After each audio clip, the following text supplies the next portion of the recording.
Welcome back, everyone, to my weekly series where I introduce you to new games to play on Roblox for the week. If you like finding new games, please support the series by hitting that like button and subscribing to the channel. Also, make sure you check out the previous episodes if you haven't already. I will link the previous episode in the description below and up on the top right. So this week we have a variety of games to check out, including shooters, strategy games, survival games, roleplay, including like a real simulator. First, let's get started with the game you see here, which I think a lot of Harry Potter fans are going to be excited about, and that is Row Wizard. Apparently, this game's been in development for a long time, like several years. They had to like take a break for a few years, and then they came back to it about a year ago and finally released it late last month. So it hasn't been out very long. The best way to describe this game is it's a fantasy roleplay style adventure game where you do a variety of quests, learn new spells, and explore the world of Harry Potter. Yep, that's right, Harry Potter. Or at least one that closely mirrors it because, you know, copyrights and such. They can't like infringe on the IP, but they could rename everything and make everything kind of similar, but with a obvious like knockoff or clone kind of approach. So like, if you look at a house, instead of saying House of Slytherin, you're going to be calling it House of Serpents. And instead of Ravenclaw, you have ravens. And instead of Gryffindor, you have lions. And finally, instead of Hufflepuff, you have badgers.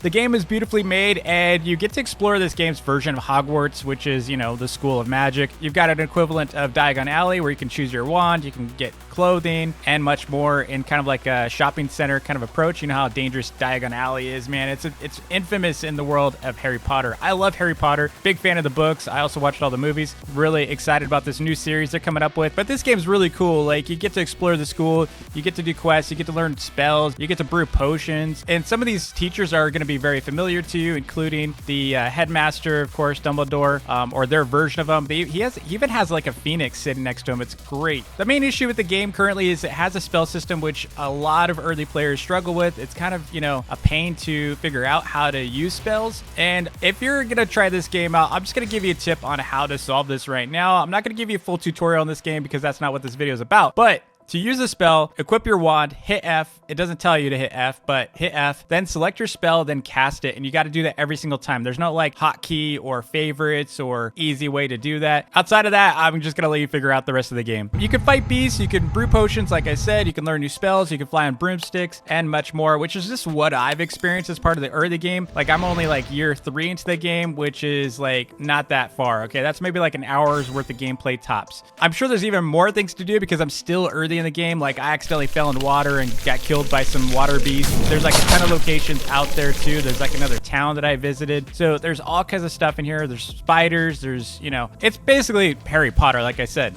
If they fix the spell equipping and kind of the user experience for that, this game is going to pop off in Roblox. It is super fun. And most of it is actually pretty easy. Brewing's kind of a pain, but you figure it out after a bit. There's also PvP in the game, so be careful of that. People can, you know, or other students can kill you and troll you. So it's just like Harry Potter. I mean, it's literally like another version of that. Plus, you can roleplay if you're really into that. But yeah, I'm really excited about, you know, kind of breaking loose of the whole tutorial thing and learning and get into like the actual world of Harry Potter. Next up is a new World War II style shooter game called CENTAURA, except instead of it being a real world kind of game, it happens on a fictional continent called CENTAURA. Hence the name. It's CENTAURA is where they're battling. In this game, players battle it out and rush for control points to win the match. You can choose from a variety of class types. Some classes require you to have a certain amount of points before you can use them, and some of them have like limits on how many you can have at once on your team. So if there's too many out there already of that particular class, you just have to wait until someone dies to take their spot. Also, you have to, like, just like any game, kind of like the Battlefield style game where there's control points. If you lose a control point, you can't spawn there anymore. So that's why it's very important for you to control spots.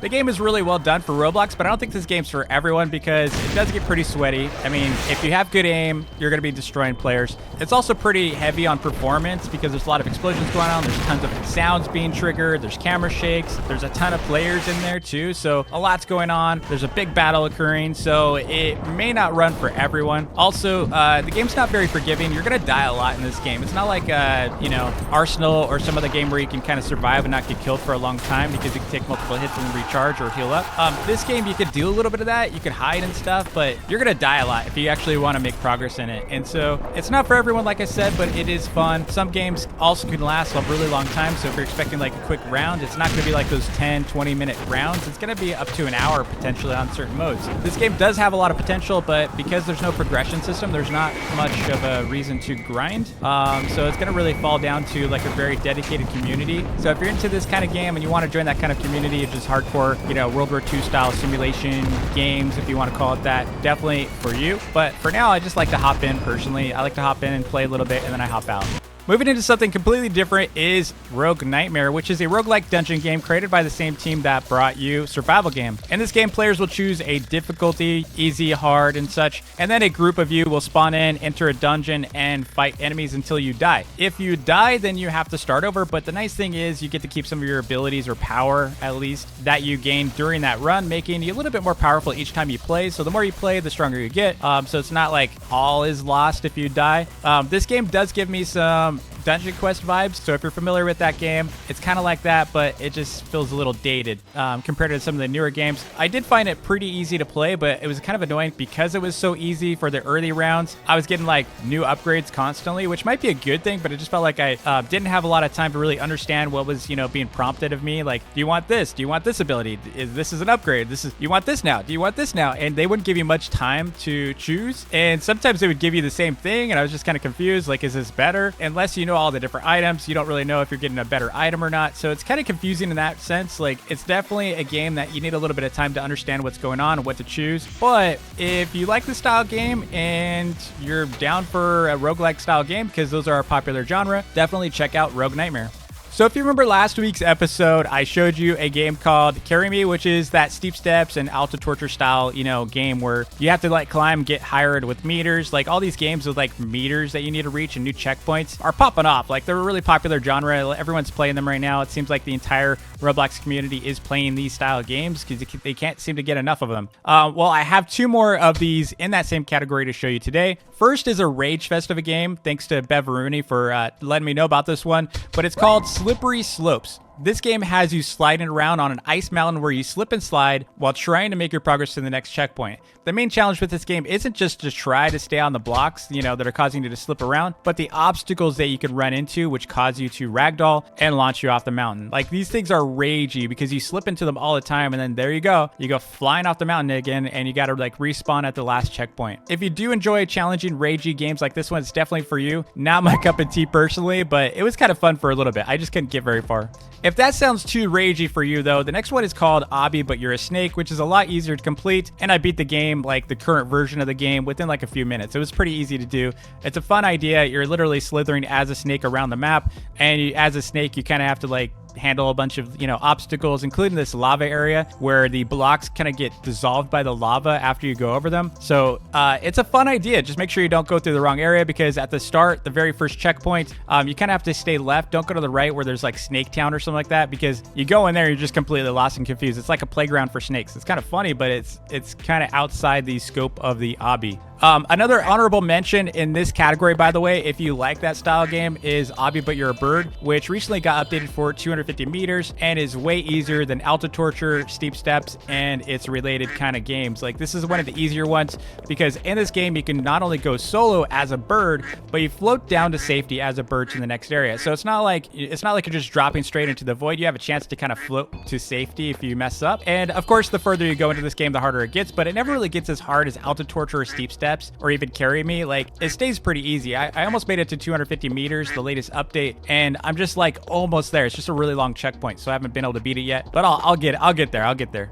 For those of you who are fans of Color or Die and just wish they would update the game already like me, because man, it's been like, geez, how long has it been? It's been like 2 months since they updated. You'll be happy to hear there's a new game a lot like Color or Die called Lights Out. It's pretty much the same thing, almost identical, except instead of hiding on the same colored walls as the paint that you have, you need to stay in the light or the spotlights to stay safe from the monster. But if you thought Color or Die was hard, this game is much harder, and I found myself dying a lot because the lights are constantly switching off or switching around kind of randomly, and the generators keep going out. So it's a little bit ragey. It's a little bit more ragey than Color or Die, although some people don't know how to do Color or Die very easily like I do. Like that game's super easy to me, but still cool to see more games like this one.